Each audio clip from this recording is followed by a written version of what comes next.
Hey guys, thank you again for joining me. I really received a lot of lovely comments yesterday, so that encouraged me to do another vlog today. And I was chatting with one of the girls who works at the office in our blog, Julia, and I said, I really have no idea what I'm going to be blogging about today. And she said, Omar, I've been reading so much about the 80-20 rule. And of course, the 80-20 rule is something that I've been always interested about. And I figured that yes, this could be a very interesting subject for our vlog today. I have written a full article, and you can access the full article in the link below.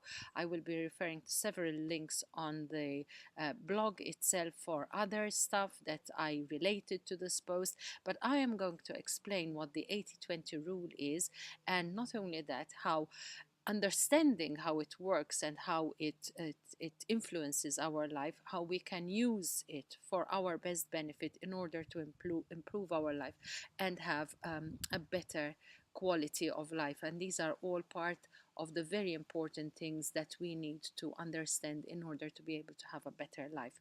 So why will understanding the 80-20 rule change our life forever?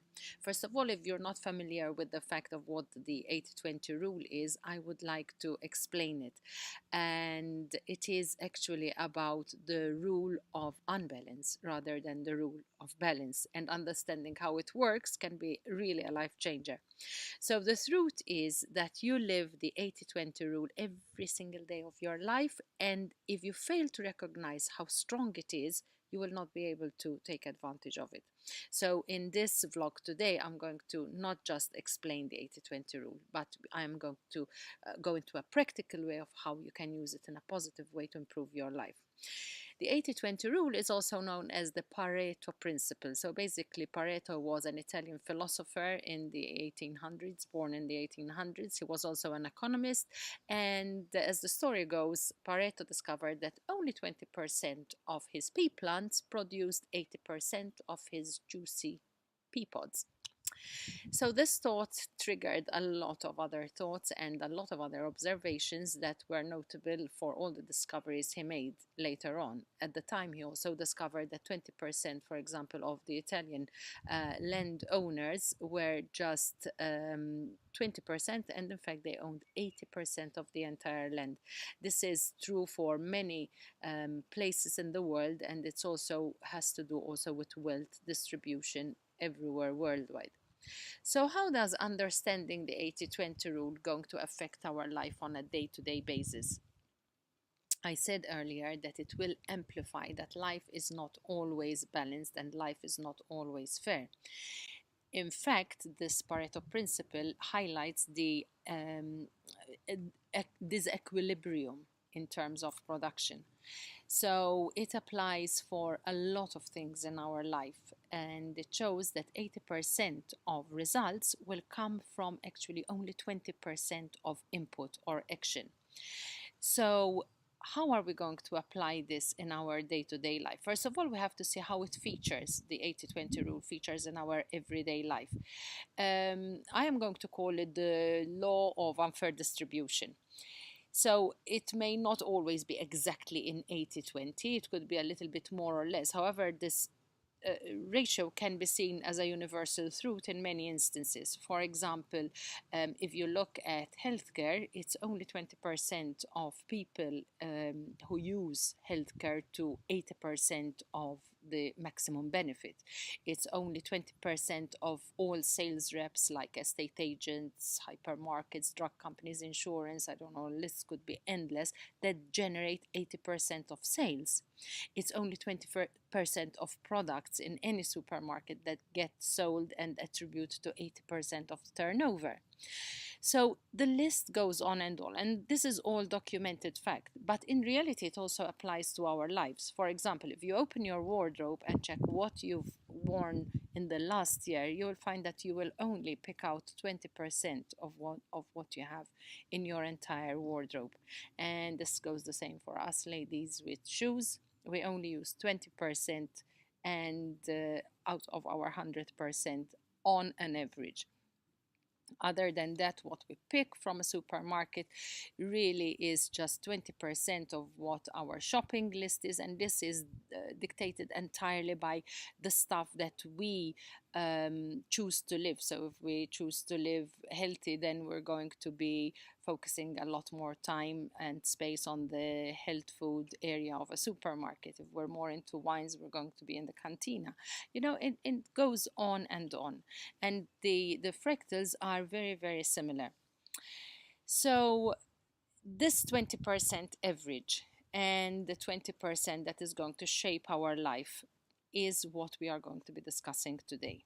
So I want you to sit down and make a list of the things that you really, really enjoy doing and the things that you really, really hate doing. And why do you need this list? Because what you will find in this list is some very, very important things. The stuff that you will hate will probably include 80% of what you spend your time in. They might include work, which is very serious if it's on your list. They might include cooking, cleaning, doing stuff around the house that you don't really like, spending time with people that you don't particularly like. Those could be the list that you don't like. And the list that you like will probably be related to your sports, your hobbies, the stuff that you enjoy doing, and which will probably attribute only to 20% of your life. So, this is how it is going to be balanced and why we need to address it. If 20% only of our life is dedicated to the things we love, then we need to address this imbalance in our life. Furthermore, if it's a question of the things that we like, it's very likely that 80% of the stuff we like is generated by someone else. So if we are going to say, I love listening to music, or I love watching a good movie, or I love reading a good book, and then I enjoy gardening and I enjoy cooking, you will see that 80% of the stuff that you actually like is generated by someone else's output, whereas only 20% of the things you enjoy is generated by what you do, by your input. So this starts making us think a little bit more. And I like making lists because lists help me get my thoughts very organized.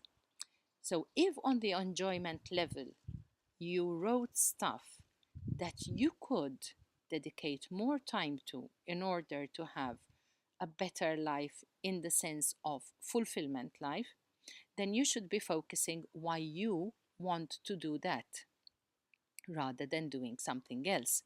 So this is actually very, very important, and very important that we need to focus on the things that we like and also understand the rule of the things that we do not like. So the things that we do not like, if we are doing them only because they are generating an income that we need to live on, then we need to also address this on another level. If the 80% of the things we hate doing include our job, we need to address this on two levels. One, we either are going to invest more time in ourselves and in our skills in order to find a job that will pay us more or the same as the job we're hating to do, and not be afraid to make the decision and move out of our comfort zone and do things that we like better. So that's one way of addressing it. The second way of addressing it is understanding that we could be needing less in order to live better. So the ultimate rule of working 80% of your life in order to have an income so that you can enjoy the 20% with what you earn could be redistributed by working less, earning less, and living a little bit less hard, making your expectations level and your lifestyle a little bit downscaled. Going back to the things we like, we can also think a little bit outside the box and use the things we like in order to generate an income. I wrote quite an interesting article a couple of weeks ago, and that is how to generate an extra €1,000 a month in by doing things you actually enjoy. So I will leave you a link to that as well below this post here, because when you actually engage yourself in stuff that you like, you will find that your output is going to be much higher than when you are investing in things that you do not like. You're going to be lethargic about it. So if only 20% of your time is dedicated to things that you really enjoy, it is time to address this imbalance. And it is very important that we address this imbalance in order to have better quality of life. As I always say, the whole scope of this blog is not just to have financial improvement, but also to have a balance between financial improvement and a quality of life. For me, for example, blogging has given me the financial liberation that I had been looking for. I am an avid traveler. I love working wherever I travel. So, blogging has given me this possibility by using what I have available as an asset to me, which is my writing or my talking or my mentoring, and to turn it into a blog, which leaves me a nice financial remuneration that I can live on. So I have managed to pick up my 80-20 balance and address my 20 and increasing it and turning it into an 80.